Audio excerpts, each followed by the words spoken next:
안녕하십니까. 저희 아버님의 농지법 위반 의혹으로 국민 여러분께 심려를 끼치게 돼서 송구스럽습니다. 저희 아버님은 농사를 지으며 남은 생을 보내겠다는 소망으로 2016년 농지를 취득했으나 어머님 건강이 갑자기 악화되는 바람에 한국농어촌공사를 통해서 임대차 계약을 하셨다고 합니다. 저는 26년 전 결혼할 때 호적을 분리한 이유로 아버님의 경제활동에 대해 전혀 알지 못하지만 공무원 장남을 항상 걱정하고 조심해온 아버님의 평소 삶을 볼 때 위법한 일을 하지 않으셨을 것이라 믿습니다. 당에서도 이런 사실관계와 소명을 받아들여 본인과는 관계없는 일이라고 혐의를 벗겨주었습니다. 그러나 권익위 조사의 의도가 무엇인지에 대해서는 강한 의구심을 갖지 않을 수 없습니다. 독립가계로 살아온 지 30년이 돼가는 친정 아버님을 엮은 무리수가 야당 의원의 평판을 흠집내려는 의도가 아니면 무엇이겠습니까? 이번 권익위의 끼어 맞추기 조사는 우리나라가 정상화되기 위한 유일한 길이 정권교체뿐이라는 것을 다시금 보여줍니다. 저는 그런 의미에서 대선 승리라는 절체절명의 과제를 위해 제가 무엇을 할 수 있을지 고민했습니다. 이번 대선의 최대 화두는 문재인 정부의 부동산 정책 실패와 내로남불 행태입니다. 그 최전선에서 싸워온 제가 비록 우스꽝스러운 조사 때문이긴 하지만 정권 교체 명분을 희화화시킬 빌미를 제공해서 대선 전투의 중요한 축을 허물어뜨릴 수 있다라는 위기감을 느끼지 않을 수 없었습니다. 대선이라는 큰 싸움의 축을 다시 일으켜 세울 수 있다면 제가 할 수 있는 일을 다 해야겠다고 생각합니다.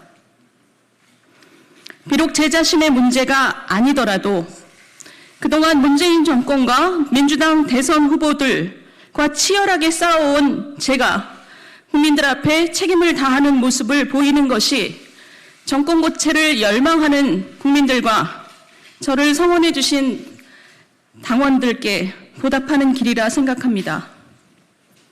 저는 이 시간부로 대통령 후보 경선을 향한 여정을 멈추겠습니다.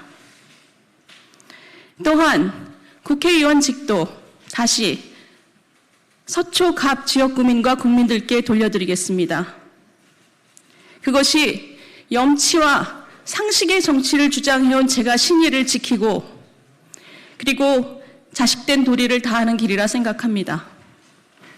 지난 1년 정말 과분한 기대와 성원을 받았습니다.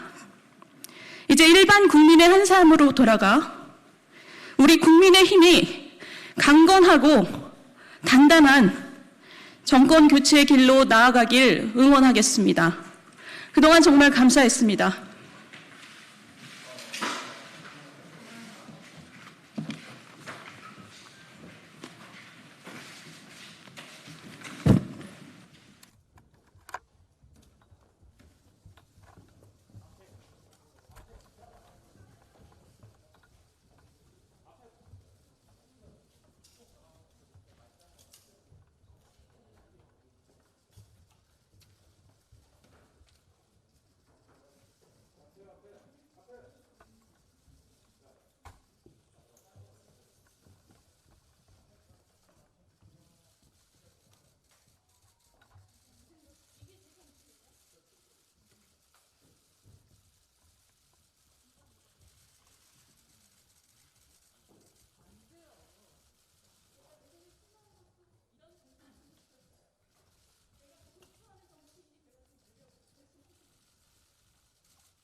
이게 좋은 일도 아니라 오래 하긴 뭐하고 몇 개만 받을게요.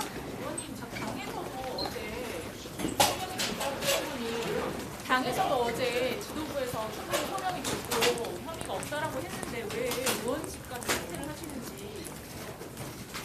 제가 지금 말씀드렸듯이 저는 정치인에게 도덕성의 기준이 높아야 된다고 생각합니다. 그런데 제가 대선에 아마 출마한 이유 중에 가장 큰 것이 그거였는데요. 우리나라는 보통의 대한민국 국민보다 못한 도덕성과 자질을 가진 정치인들을 국민들이 그냥 포기하고 용인하고 있습니다.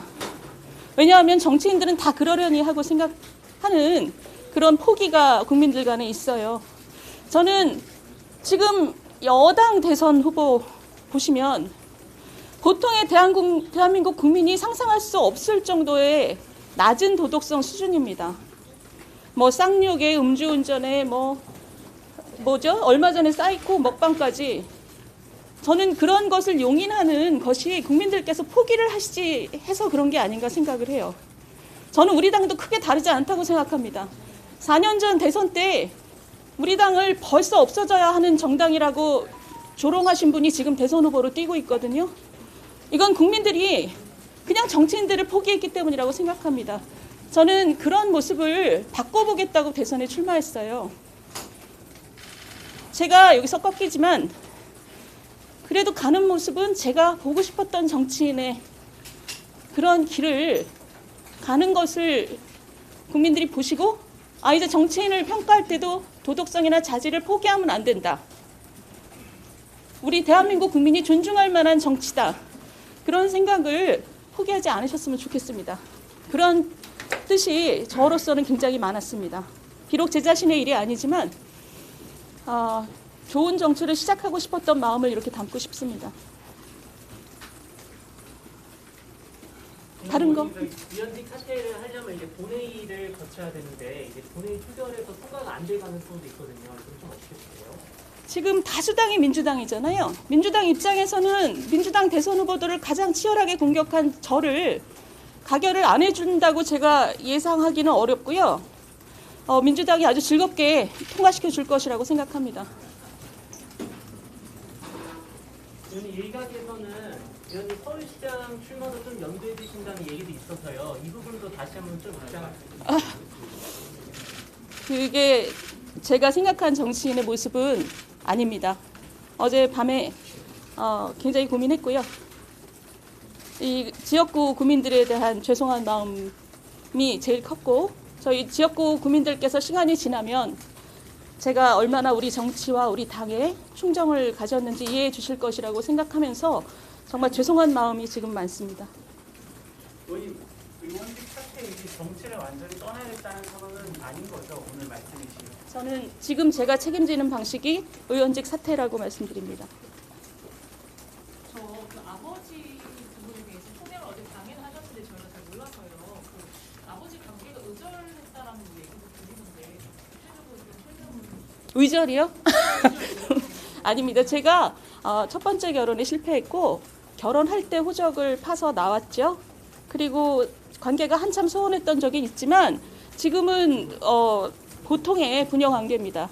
그런데 지금 이 아버님께서는 사실은 전혀 이게 농어촌 공사를 통해 임대차 계약을 하셨기 때문에 법적인 문제가 있을 거라고는 전혀 생각하지 못하시고요. 저도 그럴 거라고 믿습니다만 경찰 조사가 있으니 성실하게 아마 조사를 받으실 거라고 생각을 하지만 저는 또 이 아버님 일에 대해서는 별로 아는 바는 없습니다. 다른 질문 있으세요? 대선 주자든지 사퇴하시는 건데 당이 어떻게 보면 괜찮다고 생각하시는 후보가 있어서 사퇴하시는 건지 아니면 믿을만한 분이 계시다고 생각하세요? 그런 것과 전혀 상관없이 이건 저라는 개인 정치인이 저와 저의 가족이 연루된 문제를 책임지는 방식입니다. 대표님 계셔가지고 한 말씀 여쭤보고 싶은데요. 여전히 지금 윤희숙 의원이 기자회견 들었는데 사퇴 만료하실 생각이신가요? 당에서는 적어도 제가 대표할 수 있는 게 있다면은 윤희숙 의원의 의원직 사퇴 및 대선 후보 중도 하차를 강하게 만류할 것이고, 예. 사실 어제의 권익위의 과도한 숫자 맞추기식 그 조사에 대해서 저는 제가 다소 받을 비판이 있다 하더라도 윤희숙 의원과 그리고 저희 당 일부 의원님들에 대한 의혹 제기는 전혀 근거가 없다는 것을 밝히는 데 어제 저희 장시간 검토와 회의의 목적이 있었다, 이렇게 밝히겠습니다.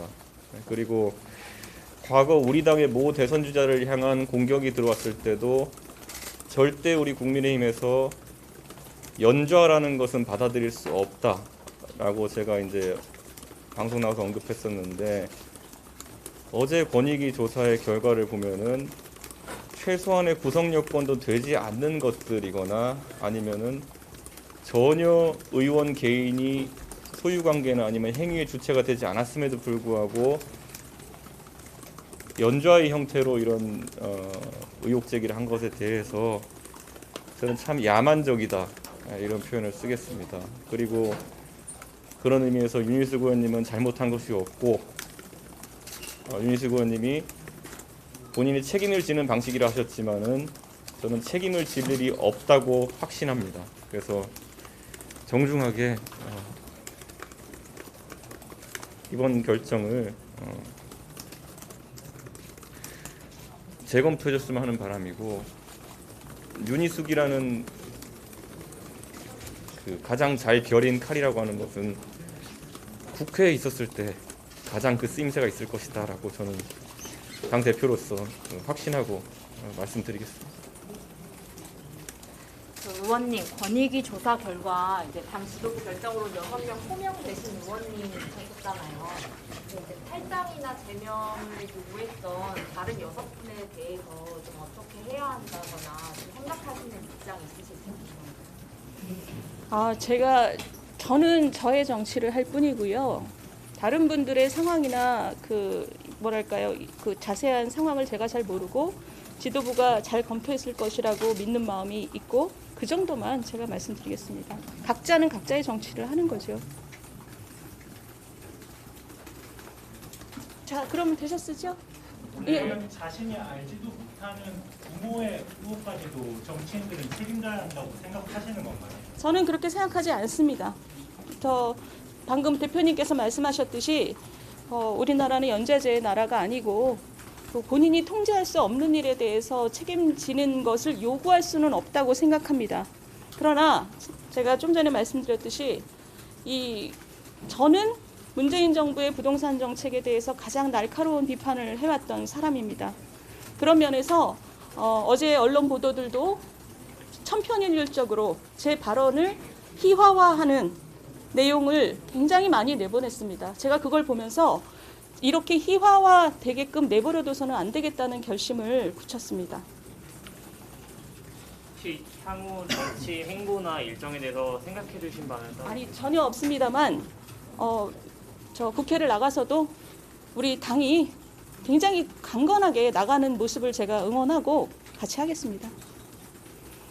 본인을 뽑아준 그 지역 국민들한테 책임하는 거 아니냐 이런 비판을 할 수도 있는데 거기에 대해서는 어떤 말씀하시죠?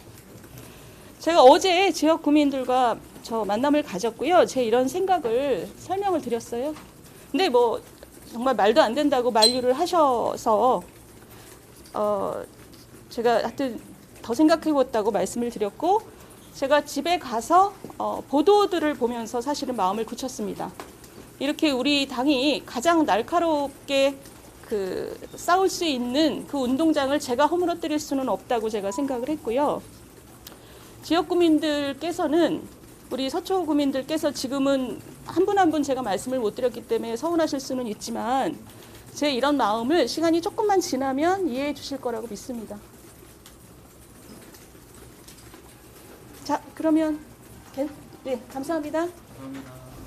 참고로 저희 지금 의원들이 다수가 윤희숙 의원실 앞에서 못하게 하려고 말렸는데 바로 오셨습니다. 저는 의원실에 안 계시다고 해서 뛰어왔는데 우리 다수의 초선 의원들 그리고 상당수의 중진 의원들도 윤희숙 의원이야말로 우리 국회에서 제대로 싸워야지 이 문제를 물었을 일이 아니다라고 강하게 지금 만류하고 있습니다. 그리고 이 만류는 우리 지역구에 있는 사람들, 서초구민들뿐 아니라 저희 마산 앞으로라든가 우리 지역에 있는 많은 분들이 당에서 국회에서 이렇게 싸울 수 있는 사람이 누가 있느냐 이렇게 모두 만류하고 있기 때문에 저희들은 계속해서 지금 임의원도 오시고 했지만 전부 말리고 있습니다. 네. 그런 우리 의원들, 동료 의원들 심정도 전합니다.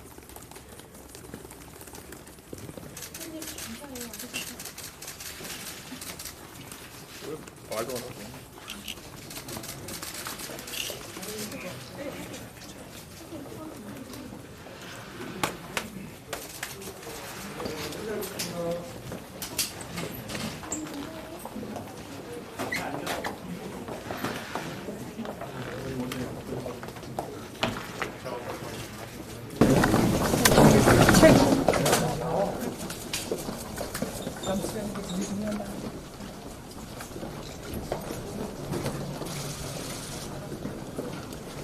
가장 영수와 상식 5입을 한개 3개 마셔.